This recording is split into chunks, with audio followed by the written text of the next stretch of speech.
document. It was pretty big. diiwaangelin wax weyn bay ahayd Students were kind of marka reading it. ardaydu way But the other thing I akhrinayeen wanted them to do was go midda through and kale highlight ay rabaa things inay that they sameeyaan connected with, iftiimaan something that was waxyaalaha ay similar ku to their xiran own yihiin stories and waxyaalo ku experiences. saabsan iyaga And we sheekooyinkooda found out that there was a lot of marka waxaan similarities, ogaanay inay jirto some of wax the isku negative mid and ah some of the waxyaalaha positive. fiican iyo And waxyaalaha even though labada dhinacba we were able to talk about things like inkastoo redlining ka and the hadalnay riots that occurred waxyaalaha here, iyo hore we also dhibaatooyin ka talked about dhacday iyo kala reoccurring themes that kept waana coming up in waxyaalaha our ku student dhacdhacaya conversations, which was sheekada family. iskuulka We qoysaskooda belong together. We look out for waan each isku mid other. baan We're nahay waan resilient- we are a isfiirino resilient community. waxaan la dadaado So through that, we started to do some waxaan soo dhacan ideation. So waxaan we're using abuurnay iPads in my iPad-kaan classroom isticmaalayna to do some fasalkayga research si aan baaris u and to samayno look up iyo iconography and waxyaalahan soo imagery and fiirino things to support imajada some iyo of the things that waxyaalaha they were caawinaya researching ardayda through dadka these oral macalimiinta histories baarista by our elders, ee but also taariikhda the wada stuff that they were hadalka ee trying to waalidiinta laga confirm ama even through waayelada their laga own soo stories. ururiyey Through that, sidaas they were able to daraaddeed kind of waxay start coming awood up u with some yeesheen like in idea ay boards fikrado for our la mural abuuraan project.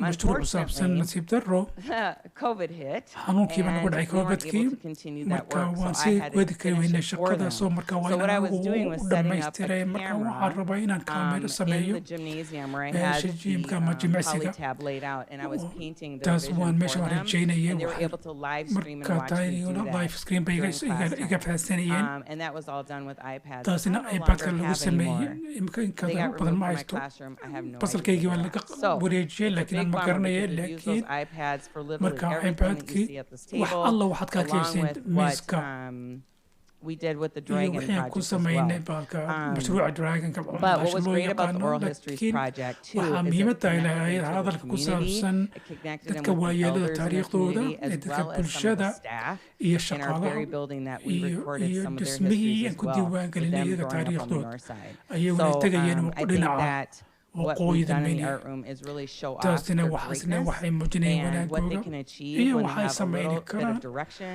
markay and tilmaan yar support, helaan and iyo then they can just ayidaad blossom and create like the most oo amazing marka work waxyaala you've ugu ever seen. shaqooyinka ugu There samaynayaan you go.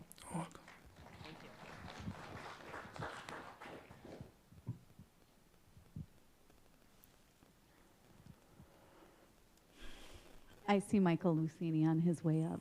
Michael Lucini baan jeedaa oo soo socda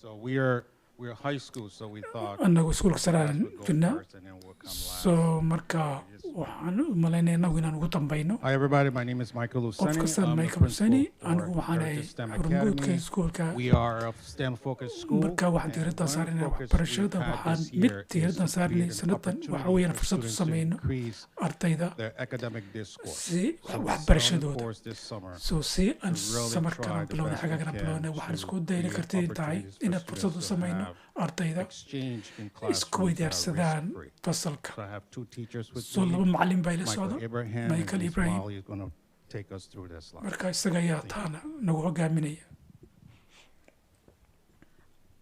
Hi, I'm Molly Gill. I Molly teach Gill English baa lidhaa at magacayga Heritage, ku mahadsan and tahay So, like Mr. Luceni said, one of so our dee uu biggest yidhi waxyaalaha ugu muhiimsan goals for this year ee is increasing dowladda our hadafkaygu students' waxa weeye ability ardayda to engage in kartidooda academic discourse. in ay ka because lug yeeshaan ask any of waxbarashada them and they'll tell tacliinta you just how much they love to talk, but it's markaasaan not always wada at hadallo school.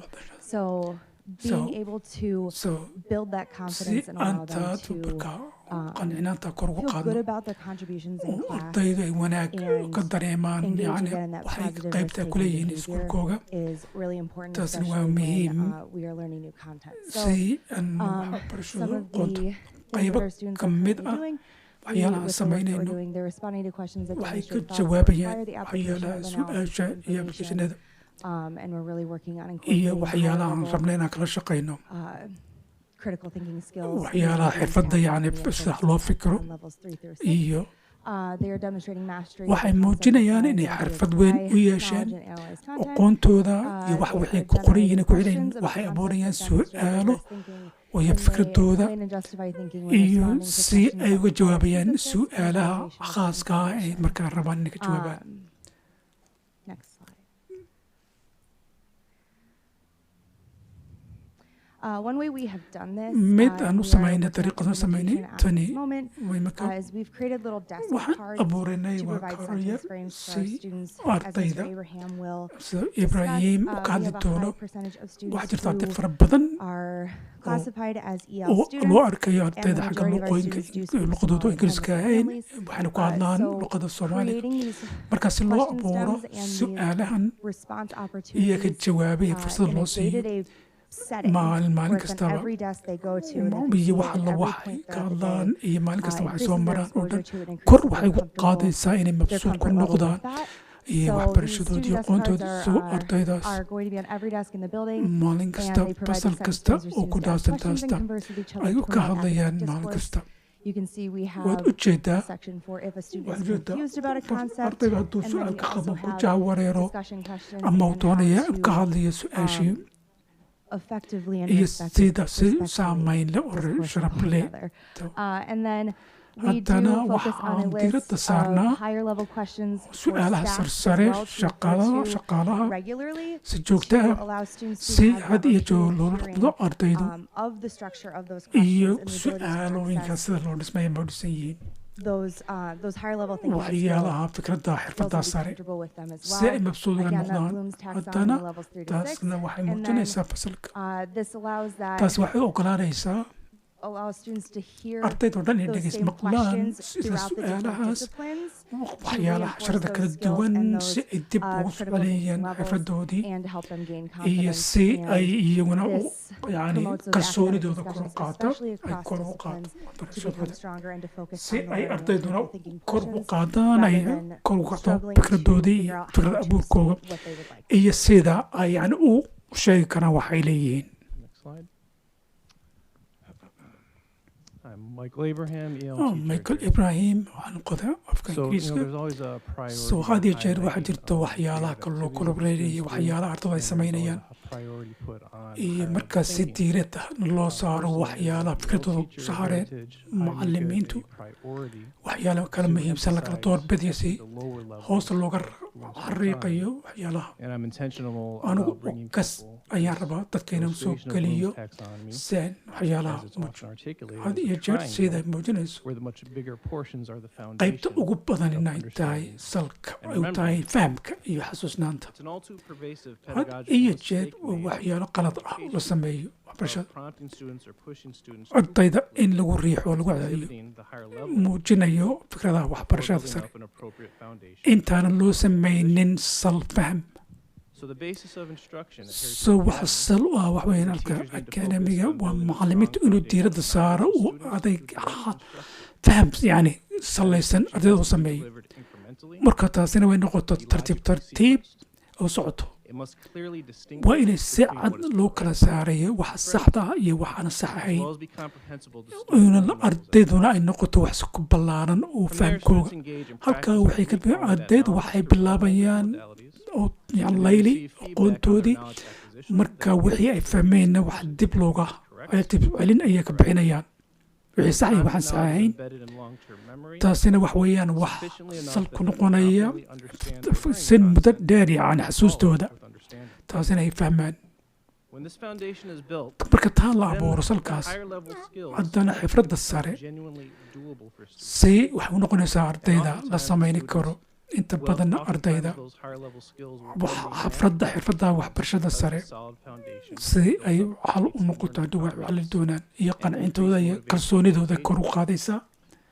And what also emanates from that authentic sidaas oo kale halkaa waxaa ka confidence is imanaya greater willingness to partake inay haddo productive uga qayb qaataan expand learning. waxyaalaha waxbarashada So something we're careful not to do so with wax aan heritage ka is to not digtoonayba undermine inaanan the samaynin confidence in by aan prompting students into higher ardayda learning yani and kalsoonidooda aanan before hoos u proper dhigin foundation si of knowledge and recall is aqoontooda established. When this mistake is so made, markuu students suffer from qaladkaasi cognitive dhaco overload hadii jeer because they've not been set up had iyo properly jeer to sababta effectively marka horeba integrate si sal recall knowledge, habaysan looma samaynin recall process, aqoontoodii language iyo formation, horumarkii iyo as well as luqadooda anything else that they have to iyo contemplate waxyaalaha kale ay ka hadli karayaan And this integration is marka necessary isku to keenintaasi waa daruuri higher order and thinking patterns. marka iyo fikradda muhiimka ee qofku si nidaamsan oo sare ugu fikiro ardaydayadu boqolkiiba 9 wax ka badan waa Soomaali weeyaan waa iskuulka Soomaalidu bilowday boqolkiina 9 waa Muslim Articulation of tani learning is a culturally waxbarasho relevant wax articulation lug of ku leh oo learning. saameyn ku leh waa dhaqanka The vast majority of our ardaydeena inta ugu badani students, as is the case with the vast sida uu majority yahay of Muslim students, ardayda muslimka in their upbringing iyo have kororka undergone kobcoogii learning in mosques. waxay masaajidkii tageen There are predictable, waa la filaya consistent, waana joogto pedagogical forms inay isku of learning yurfo galaan in mosques. wax bartaan masaajidkana kusoo bartaan iyo adduunkaba And if those forms of learning haddii sidaas qaabka waxbarashadaas these students ardaydani for that learning will always be at a disadvantage. had iyo jeer waxay noqonayaan dad aan faa'iidoodu sar jirin haddii lagu diido We always talk about asking open-ended questions. tusaale ahaan had iyo jeer waxay ku weydiinayaan su-aal furan maaha su-aal xidhan waa wax fiican Well, if someone's learner haddii habits have been qof wax formed barto uu yidhaahdo uu yacni waxbarashadii is asking open-ended oo questions. weydiinaya su-aal furan Build on that. taa ku dhis Clash against it. It's fine to ask open-ended questions. ogsoonow inaad weydiiso su-aal furan Implications that that teaching strategy laakiin saamaynta taas ka imanayso macallintaas waxay ku xidhantay jawaabta ka soo baxayso marka macallimiinta marka heritage school loo yaqaan waxaad u baahan tahay aqoon inaan yeelano ood fahamto ardaydu waxay soo marayaan so markaasay ogaadaan in ay wax ku dhisayaan dhismooga waxbarashadooda wax salaysan ama wax kale mahadsantii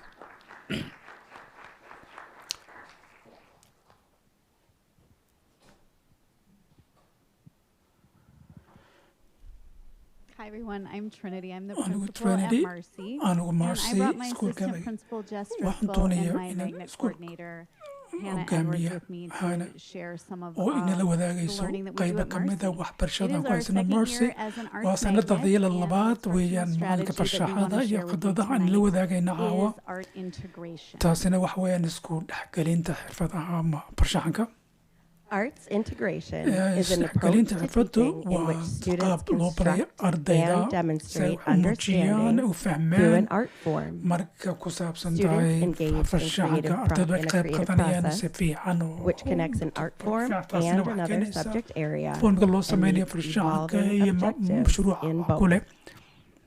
So there's multiple So ways that you taasina can dariiqado access kala art fara badan baa integration. jirta oo taa la One isku way keeni is karo arts as a midi waxa curriculum, kameeyaan and manhajka every student at Marcy ardayda Marcy receives ku jirta instruction from waxay their helayaan specialist teachers. tilmaamo We have visual macallimiin art, khaasa dance, oo music, ah theater, PE, and band for tiyaatar our iyo elementary macallimiin students. iyo muusiq iyo We wax also kasta have arts waxaa kaloo haysanaa enhanced farshaxan curriculum. oo This is kor performed by manhajka the kor lagu classroom teacher. qaadayo oo It's when the macallinku uu ku teachers use sameeyo art waxa weeyaan to macallimiinta enhance or farshaxanku si ay explore kor ugu curricular qaadaan concepts. waxyaalaha For fikradda example, ku using saabsan music si to loo teach isticmaalo letter muusiq names si and ereyada loo sequences in qofku ugu barto alphabet. iyo The alfabeetka third and the ta most saddexaad powerful iyo is ugu awood arts badanna integrated waxa weeyaan curriculum. manhaj This is when the arts isku become the keenaya approach to farshaxanka teaching tani waxa and weeye the marka vehicle loo for bilaabayo learning. We have structured our waxbarashada schedule iyo so that we have iyo one macallimiinta specialist teacher and so a mid grade baan level haysanaa ku team takhasusay co-planning macallin and iyo co-teaching la baraysa a 10-day unit of study.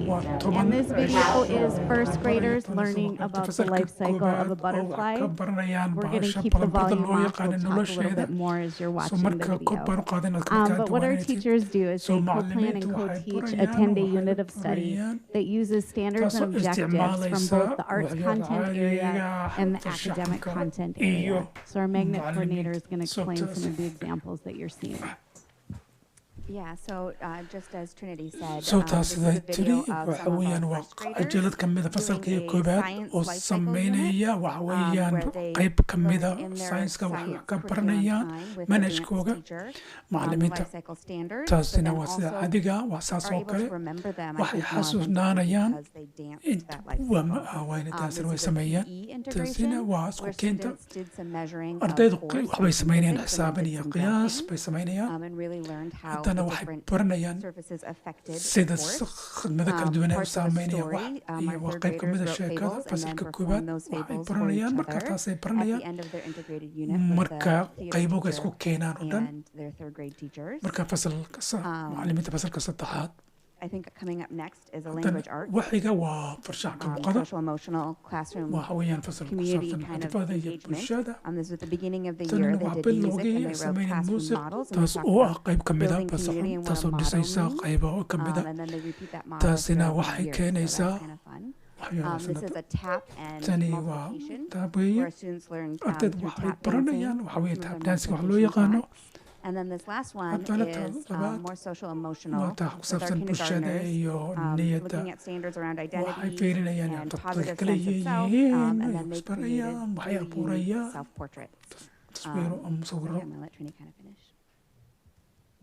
So our every single grade level So at فصل Marcy is able كستا to participate waxay ka in qayb 3 art qaataan integrated saddex units qaybood right now saddex qaybood oo la isku keenayo per school year where fasalka they're sunnada fasalka collaborating taas with way one of their waxay la specialist shaqeynayaan teachers. This is macallimiintooda our mid ka mid ah second year takhasuska waa as fasalka an arts labaad magnet, and we're really ee art excited to magnetka move loo into the yaqaano taa waan ku phase where baahsanahay our classroom teachers macallimiinta fasalka iyaga waxay arkayaan iyo tababarkooda iyo tayadooda iyo kuwa farshaxanka oo qaybo ka mida kooxahaasina si ay usoo gudbiyaan ay wax kale ugu daraan iyo wax siyaadaha si ay macallimiinta xirfadoodu kor ugu kaco soo gebagabadii ay macallimiinta inta badan ay u yeeshaan dad mashaariic asalka xarunta ka dhigay soo markaa waxaan ogaanay iyo waxaan ognahay waayagnimada macallimiinta farshaxantu caadi ahaan waxay awood u samaynayeen and it provides students with waxayna ardayda multiple avenues siinaan for active dalagyo and kala experiential duwan learning. iyo It waayagnimo focuses on problem waxbarashada solving. It diibaddana gives our waxay students saarayaan sida multiple wax loo ways to xalilo share and express dhibaatooyinka what iyo they dariiqyada learn and waaweyn oo what they loola know. wadaago waayagnimada And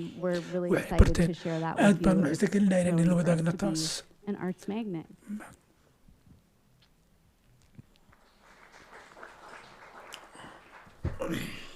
Again, thank you for your engagement. As you have noticed, mar we labaad waad look at waan ugu quality mahadcelinaynaa ka instruction qayb much qaadashada broader than ogteen simply literacy and math. and hopefully you khaas saw ahaan that tonight. xisaabta iyo And with waxbarashada that, we will turn the marka waxaan ku time back over wareejinaynaa to Interim Superintendent Cox. ku-xigeenka Cox. I just want to say thank you, everyone, and maybe we can Waxaan have rabaa one inaan person ugu from each school stay up at the mahadceliyo tables marka for a waxaan question mid and ka answer mid ah period. iskuullada ka mid inuu Thank halka you. miiska fadhiyo su-aal iyo jawaabo waad mahadsantahay Carolson, I'll turn over to you for questions. adigaan ku wareejinaya su-aalaha Thank you, everybody who came to present to us tonight. kasta oo Directors, please hit your yimiday request to speak badan button for meesha questions or taabo la comments. taabanayo qof su-aal Director qabo Arneson? ama hadal Director Arneson. All right. Thanks so much. Thanks so much for being here Welcome, tonight. And Mazen. I really appreciate that we started by Welcome, Dr. Green started by grounding us In- here with our goals. Degezini We just had the hadafkeenu, opportunity, the board just fursad had the baan u opportunity to participate inaan ka qayb in some qaadano. training, which at least helped me Taasina with some ina reminders and some caawinayso clearer waxyaalo language. And I mentioned at the last board meeting that kulankii ugu this board has how we use our time sidaan u isticmaalina matters. waqtigeenu muhiim So inay I kind tahay of wanted to make some connections marka here waxaan tonight rabaa and inaan ask a couple isku xidhno taas laba questions. su-aal aan So the weydiiyo superintendent, you mentioned that So all waxaad these committee of the weydiisay wholes, dadkan they're themed, bulshooyinkan iyo which waxay is ka really, hadlayaan these taas inay meetings tahay are really describing the journey kulanadani that waxay all the schools are safrayayaan waa taking safarkan as kujina they iskuulada follow this qaadanayaan map that's laid out in the maapkan strategic ee plan. ee And so I qorsheheena ku qoran do really appreciate that all the people came here tonight to bring this journey to life that we're on. So I'd like to use this board meeting time though to make a couple of connections between the journey to the map, which is our strategic plan, to our desired destination, which of course is our goals and the outcomes that we're looking for, which matters, which is where the board, of course, focuses our time and energy. So it sounds like, or talking about today, really what we're emphasizing is that implementing quality instruction is really important. It's an important landmark that we need to hit on our map if we ultimately want to reach our destination. So again, thanks to everyone here who brought that to life and it brought some joy to our board meeting here tonight. So thanks for doing that. And so I want to talk though a little bit where we're at with that implementation and kind of what we're kind of giving an assessment of where we're at. And I strongly suspect that no educator anywhere, anytime is going to ever say that they've arrived at quality instruction, but yet I'm trying to kind of think about our ultimate destination and trying to assess where we're at in the journey today at this moment, especially as you mentioned at our next meeting, we're going to be talking about some fall fast data and thinking 4 years ahead. Like we've got, this is definitely a long journey. So I'm not at all suggesting that. I know we're just beginning. We're at the maybe we're at the first stop sign, I'm not really sure. I think we're on the map. I think we've begun the map because you've described the trainings that we've done. So I know we're on the map. So keeping that map analogy, just if maybe we could talk a little bit, I'd like to hear from a couple of different people, Superintendent, if you don't mind, where we're at, or kind of if they could describe where they think they're at in implementing everything we've heard here tonight. Understanding that everything from Dr. Furing, who started us, all the way to the Marcy School, who ended us, everybody here is describing their kind of ideal. So wanting to kind of understand where people can think where they're at, and maybe that's at a district level, kind of at a high level, maybe talking about that's, you know, your confidence in what percentage schools are doing PLCs or other sorts of other the higher level stuff, and maybe just from the and from a school level, did you expect to be further along, and what's getting in the way? And maybe you're going to speak for a friend, not for yourself. Maybe your school is just fine, and it's that you know a friend who's maybe having trouble and could tell us about what maybe is getting in the way, especially from a board from this higher level. Yeah, thank you, Dr. Arneson. So I'm going to start, and I'll probably have Trinity talk a little bit about Marcy, and also Amy, maybe a little bit about what's happening at Winona for your specific journey. I do want to make a couple of connections, and we intentionally set up these meetings to talk about the central office support and how it moves to the schools. And I think that's really important for us to see that connection, and that we strengthen that through our relationships, through what Derek talks about culture and climate, but also the very technical pieces that we talk about when we talk about professional learning communities, when we talk about the curriculums we're using and the instructional strategies that match that. So I hope that people are seeing that connection as we move through and how it works at the school. And also as we move through, we've really worked this year about having shared expectations from central office and the schools. I don't want anyone to be surprised when we start talking about what we want to see in professional learning communities or what those look-fors are when we're thinking about reading and literacy.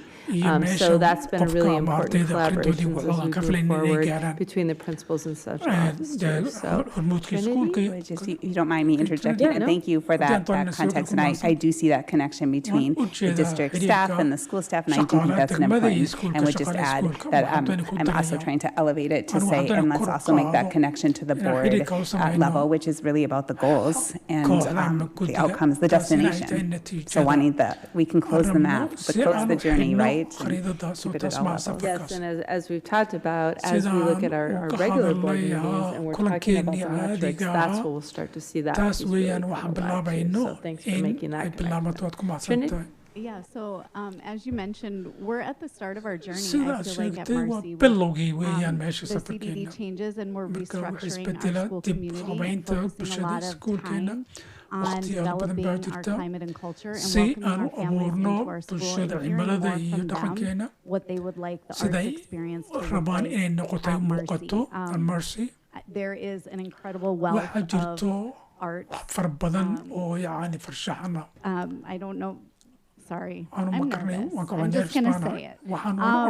So I know in our community there is just a wealth of people that have knowledge and skill in the arts, and so we're really trying to tap into our families that have those connections. And we're learning which families are artists or performers, and into our school and hearing from our families, like what do they value their child's experience in the arts.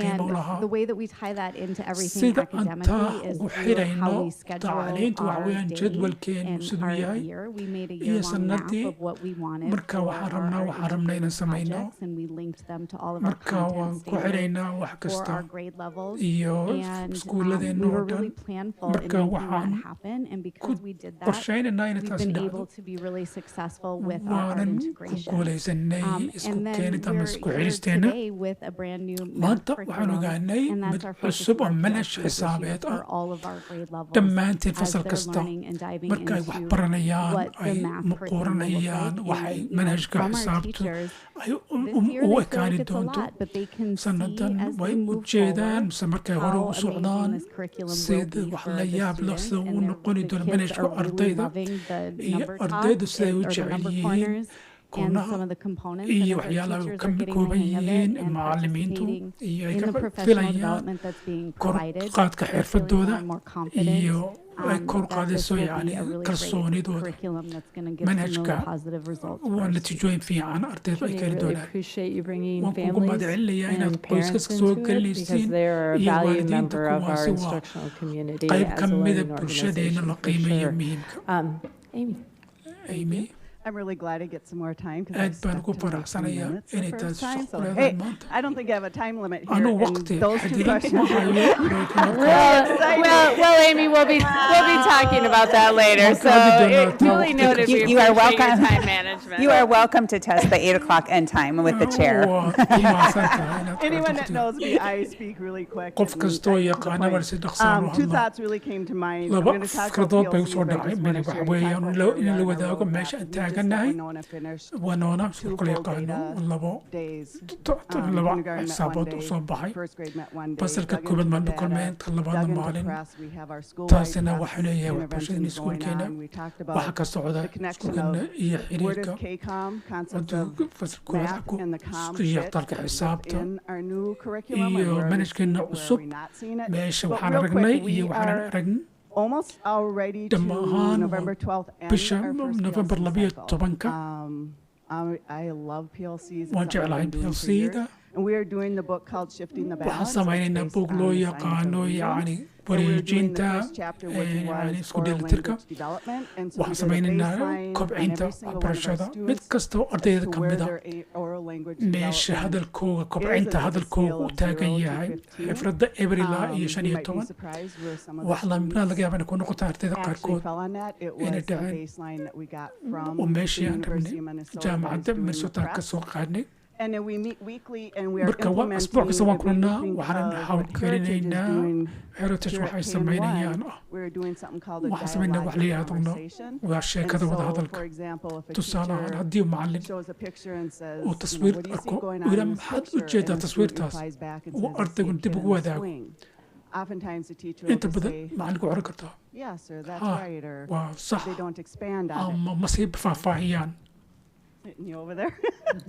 And so the idea is that once the student fikraddu replies back, markuu ka jawaabo the teacher ardaygu expands on it macallinku more to inuusan increase faahfaahiyo vocabulary. So the picture is luqada actually a hammock. soo And so the teacher taswiirta replies back hana and says, taasi they waxay are leedahay swinging. Yes, they are ha swinging. way We wareejin call that a hammock. taa What waxaa ku else yidhaha do you see? hamaag So it's a buuran way maxaa of kalood ku increasing tiraahda that waa siif vocabulary, ereyada luqada affirming loo qofka kor loogu what qaado they said was correct, marka or waxay if they need yidhahdeen to waa make a sax self-correction, laakiin ama they waxoogay do it very isa gently seexid and not si like, yaro no, that's not fiican what's going on. maya And taas so baa that waxa is what dhacay our first PLC is. so taas We are weeyaan train starting our baseline marka work taas on ayaan ka November 8th bilaabaynaa meesha for ugu our progress hooseysa monitoring to see if si there was an improvement. aanu u fiirino Because haddii if- meeshii if horumar not, u dhacay that is the step before that haddiina phonological tallaabadaas awareness piece. And so aweynta that's ku where we're saabsan starting with that. sidaasaan ka And we hope to bilaabaynaa get taas through 3 chapters.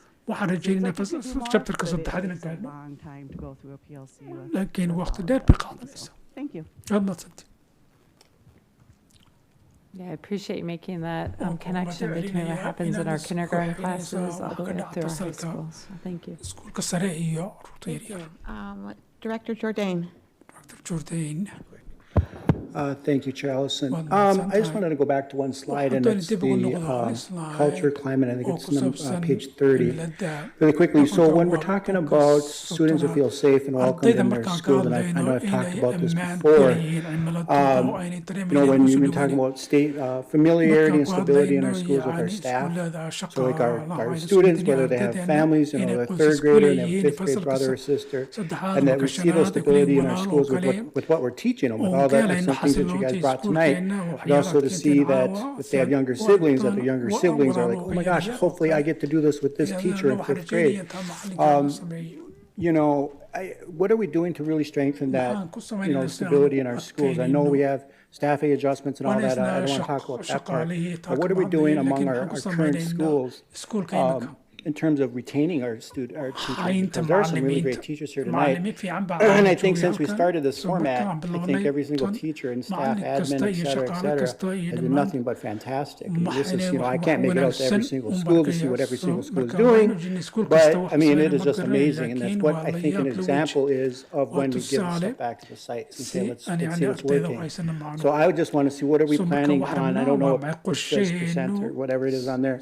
But like teachers care about it. It shows teachers are invested. If we support them, we support them in what they're doing, whether it's with the arts magnet, whether it's at Heritage, and teachers want to feel welcome, and that translates down to our students, and that's where that stability, familiarity of our staff. So when you have open houses, parents will know, oh, hey, Mr. Jordan's going to try and teach math this year, or whatever it is. He's going to teach this, or so-and-so's going to teach that. So what are we doing for that strategic plan? I know it's not listed, but where would that fall under?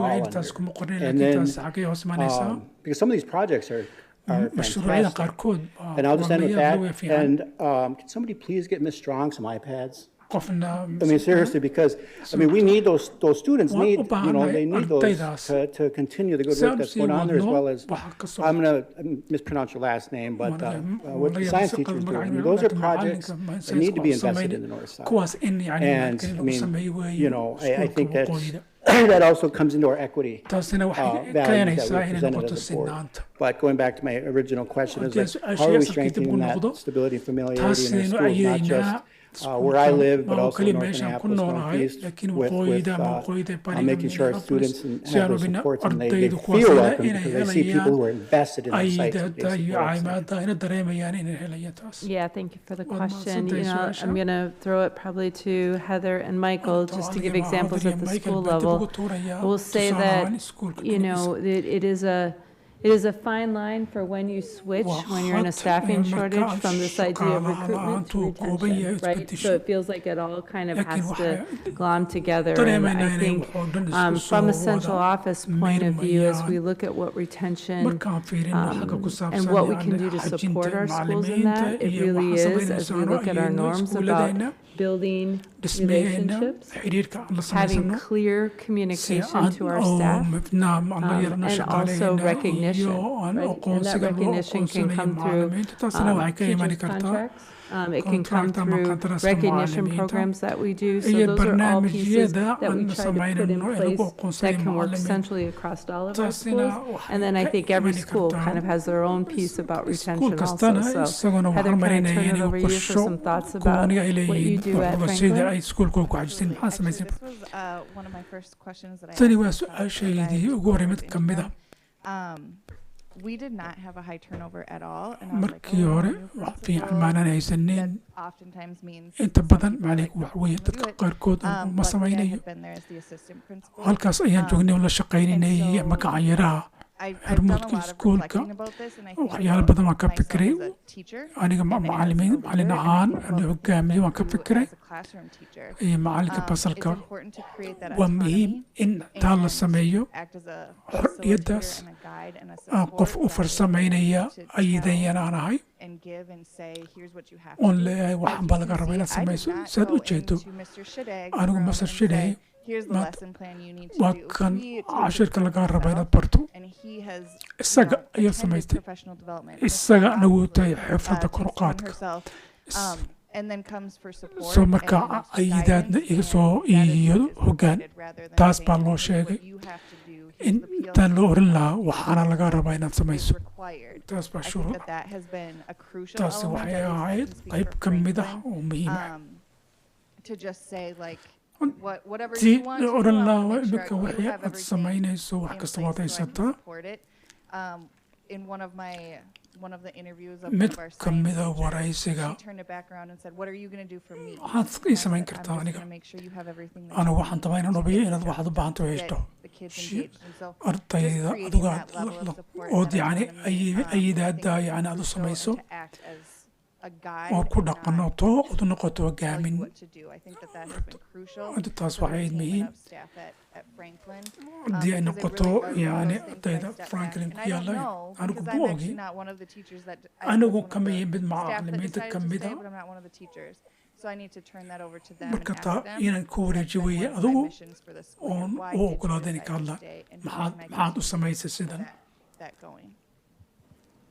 Yeah, I really appreciate that question that you're asking your staff, and I think we need to do it as an organization about what a succession plan. So I think about you as an assistant principal and moving into a principal position.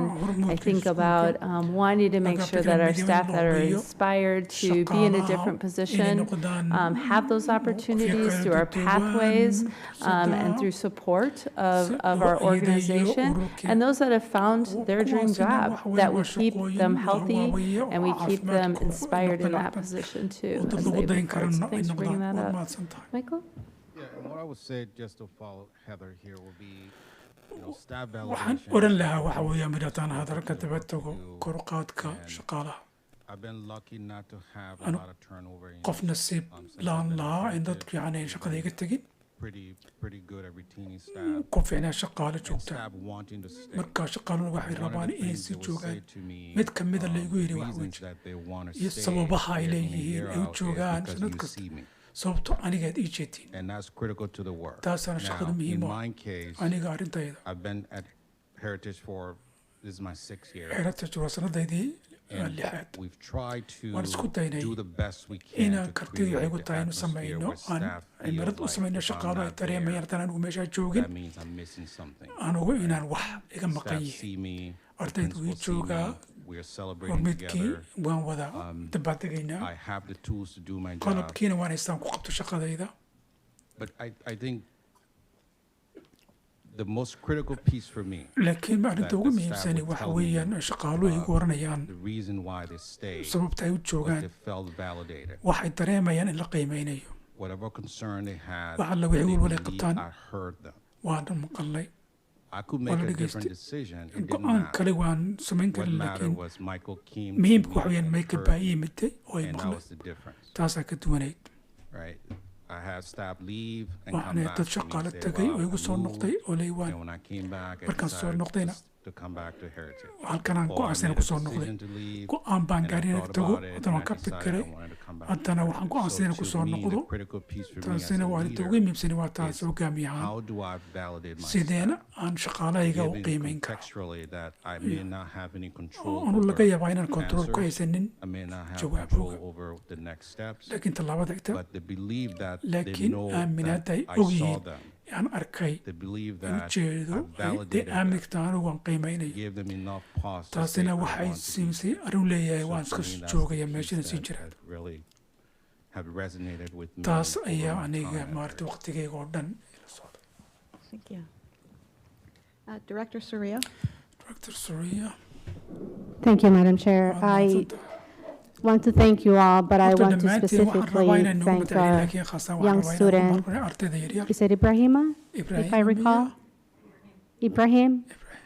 Thank you so Waad much mahadsan tahay for being so brave, inaad tahay qof for being in here and halkan noo educating timaado us oo annagana waxna about your baraya culture, dhaqankaaga wax nooga your sheegay language. iyo luqadaada It's incredible waa what wax you la are yaab la doing. weeye inaad samayso waxaad samayso And it takes a village to raise a child. So So imika I way do have qaadataa the fortune of knowing these two incredible waan ogahay waxaan women. We actually work together waan at wada Ella shaqaynay Baker with the family. So qoyska I really want to thank you waan for rabaa inaan kugu providing all the mahadceliyo support inaad and love caawimaadaas oo dhan to our aad gudbiso students. ardayda Because at the end of the day, sababtoo ah it's all about gabagabada our kids. waa ardayda It's not about the waa adults. ardayda weeye What maaha is it dadka that we are waaweyn doing to provide maxaan them u and samaynaynaa si aan to u advocate siino for them si aan wax u and to barno fight for them, aan ugu right? dagaalano soo maaha Thank you so waad much. mahadsan tahay Gracias.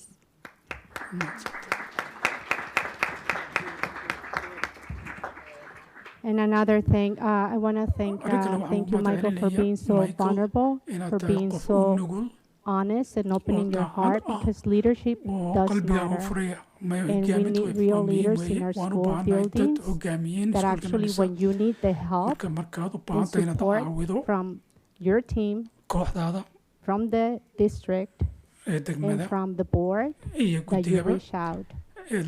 Thank you, Ms. Ward, for inviting us to come to your school. Your school is not part of my district, so that was really beautiful. I heard that, so I really appreciate it.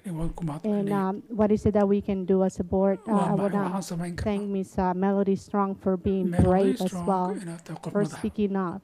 Because I feel we have to be very honest with each other and just, make things better. And what is it that we can do to support and love one another and to hold each other accountable as well and to push each other to do better?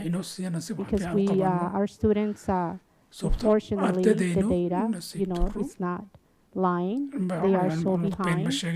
And I feel that also in these presentations, I would like to hear more of the challenges that you face as leaders and as educators as well. So thank you so much. Thank you. Thank you, Madam Chair. Director Inns? Director Inns. Thank you, Madam Chair. I don't have any questions either. I just wanted to say thank you and that I am really honored, I think, to have served on this board for a number of years now and to see the work that is taking place in our district that I know is just you know, to see here tonight the work that takes place and the level of professionalism and creativity and commitment to our children in our district in ways that are, you know, just really beyond what I think most people would believe or expect takes place in our schools is I know it's taking place.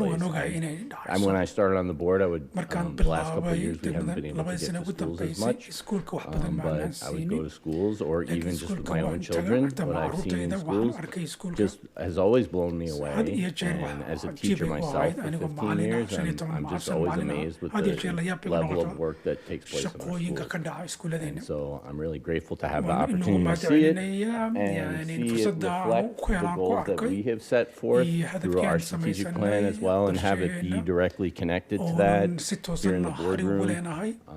It's really an honor. So I just want to say thank you and I'm really grateful for the opportunity to have served. And I was moved to tears by the presentation from our children here today. So thank you very much for that as well.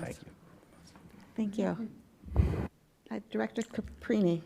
Caprini. Thank you, Madam Chair. So lots of thank yous and congratulations and full of excitement. This is probably one of my most favorite board meetings. And I know a lot of people know I'm that geek who likes to watch board meetings and I love my meetings and it's just awesome. But I have never been so proud to be a part of a group of folks that saw the value in world language pathways, that understood that changes needed to be made in order for our children to have the experiences and opportunities that they had not had for decades. Our academic scores may not be the best, but I know we can get better. And through the work that all of you have been doing tirelessly for the last, well, some of you have been in school, some of you are at the Davis Center, so for my tenure has been amazing. I've been begging for something like this for years, even before I got on the board. Why aren't we hearing from the children? Why don't we have high school students here talking about their experiences? Why don't we have principals and all of these things that have been occurring over the last year, 6 months, whatever the case may be? But what I'd like to say is thank you to the board directors that had the courage to vote for the comprehensive district design. Every single thing that has occurred in our magnets is possible because you had the value and the goal to make sure that changes were going to occur. And people don't like change. But guess what? Our kids are adapting to the change that we we're able to make for them and for this district, because we are a district of schools, not schools within a district. So I applaud all of you for your work. I appreciate you. And I cannot wait to continue to watch progress because I believe in you. I believe you want to do this work. We don't just tell the children that we believe in them. We have to tell you that we believe in you. These people here at the Davis Center and the staff in our buildings, I do believe in you. And I appreciate the work you're doing. So with that, I just want to say thank you to the young man that is still here in the gallery, Ibrahima. Thank you. I'm going to, that's okay. I'm going to learn to count to 100 in Somali. That's a promise. All right. Thank you. Thank you. Director. Yes, yes, yes.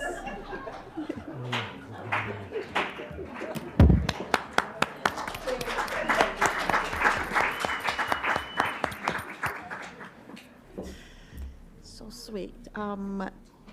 Director Ali. Director Ali. Thank you very much, Madam Chair. I want to thank all the presenters tonight's presentation. It's really great. I echo what my colleague says, Director Sirio and Director Ins.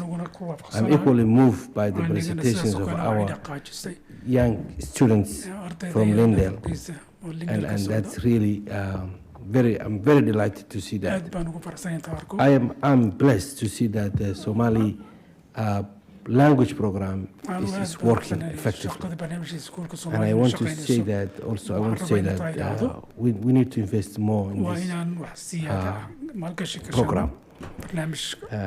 It's important. It also creates the community see themselves. I see that Principal Lucini said that his staff every day. In this case, it's bigger than the kids that learning the language. Somali community see themselves in MPS. If we continue investing this program, and as you have seen it now, the demonstrations of young, whom I can call him young teacher, Omar. He already tried to help Director Cabrini to learn Somali language. That's the quality of the students. People do talk a lot of sometimes negative things about MPS, this and that, but truly speaking, a lot of great things happening in Minneapolis. And we have to be proud of ourselves. We have to present it. And I thank each and every one of you. And I thank each and every one of you. This is what really, every one of you contributed this, and you have to be proud of that. We need to continue investing that. And on the other thing I would like to also mention is that we come from different cultures, different background, different religions. Nobody is here to convert another one, Everyone has his or her own culture. So we Somali Americans, for example, we come from a culture, we're Muslim culture. So there is a way of teaching children. Like, for example, in myself, when I was 3 years old, I was able to write another foreign language, which is Arabic. Our native language, Somali. But the reason why we learn Arabic is because of the religion, the book we believe in, Quran, is written in Arabic. So we learn it. So there is a way, there's a technique, there's a method that, as the teacher explained it, how you learn it. So we can incorporate some of those styles of teaching and learn from. So my humble opinion is that teachers can learn from one another. And that way, there's a different way of students, they understand different way. As even adults, some of us, we learn through long ways. Like, for example, I myself love to learn in front of the teacher. I like better when the teacher is standing in front of me. Some people, it's easier for them to learn through online. Online is not my thing. Same thing like that. So I hope that we continue to invest our unique schools that running unique programs such as Heritage, and I want to all of us to see one another. You see, like the way Principal Lucini said, I saw my, we as board members, you see, we want to see you. Okay? We want to saw each other, in other words. And that way we can move forward. And I'm hopeful with the leadership we have now, things will move forward. Thank you very much. May God bless you. May God bless the United States of America. Thank you. I'm not running for any office though, okay? And I mean it, December is the end of my term. But I will always pray for you and thank you. Thank you, Director Ali. Director Elamine. Thank you, Madam Chair, and to the committee here. Again, just as my colleagues have said, just thank you for the work that is being done. I have to agree with Director Arnoldson as far as the map. Tonight's presentation and the presentation that we have gives me hope as I see and know how we're trying to outline our strategic plan. But again, I want to emphasize that when I do see our data, let's not forget about our Black and brown children. And when I see all the artwork and everything that's been displayed, but I think about Henry and how different cuts have been made to remove those different things, right? So as a board, I'm asking us to just keep that in the forefront of us, that our children are amazing, our children are brilliant, and they all learn in different ways. And it is our responsibility to be fiscal responsible, to make sure that our children have the resources that they need in their schools. So it shouldn't be that schools on one side of town has this opportunity and schools on the other side do not. All of our children deserve to succeed and to have the opportunity and to show how amazing they are and to show how they learn in all different ways. And so for me, again, this gives me hope. It gives me hope to know that we have a lot of work to do, but we have started to recognize the work that needs to be done. And I would also like to see more of our students actually here to talk about their experience. Our high school students, some of our older students, some of our teachers that are actually in the classroom, even our ESPs. Those folks play a critical role in the work that our teachers and our principals are able to do. So as we are trying to outline and draft our strategic plan and give ourselves this layout, let's make sure that we include everyone and bring them to the table as well. So again, thank you. I look forward to continuing to work, to continue the hard work to roll up our sleeves and to really just lean in and listen to the needs from our educators, our students, and our family. Thank you. Student Representative Wesson. Thank you. I know we're running out of time here, so I'll keep this short. But I have 3 things to say. First of all, thank you to our young students who joined us today. I always get excited whenever I see students come into this room because not a lot of students use their voice, and it's really great to see, so thank you. I think you should honestly be up here in my spot, so I hope to see you up here one day. Thank you.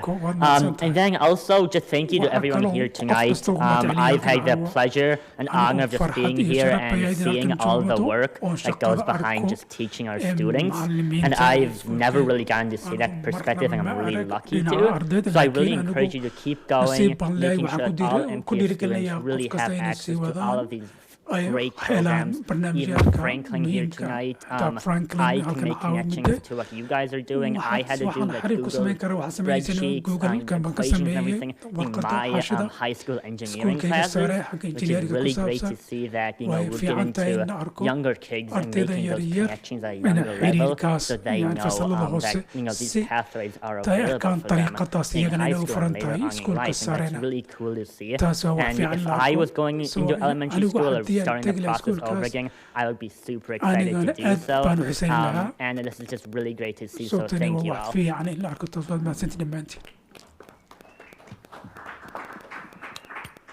Thank you, everybody. Seeing no one else in the queue, I want to thank my fellow directors. Thank you, staff, and especially I want to thank the students who showed up here tonight. Please remember that our next meeting is a special meeting regarding the superintendent search process next Tuesday, November 1st at 5 p.m. We'll be looking at proposals for potential community engagement contract providers. Our next regularly scheduled business meeting will be a week later than usual on November 15th because of Election Day. It's on November 8th, so don't show up here on Election Day. Go vote. Without objection, I will now adjourn this meeting. Good night, everyone.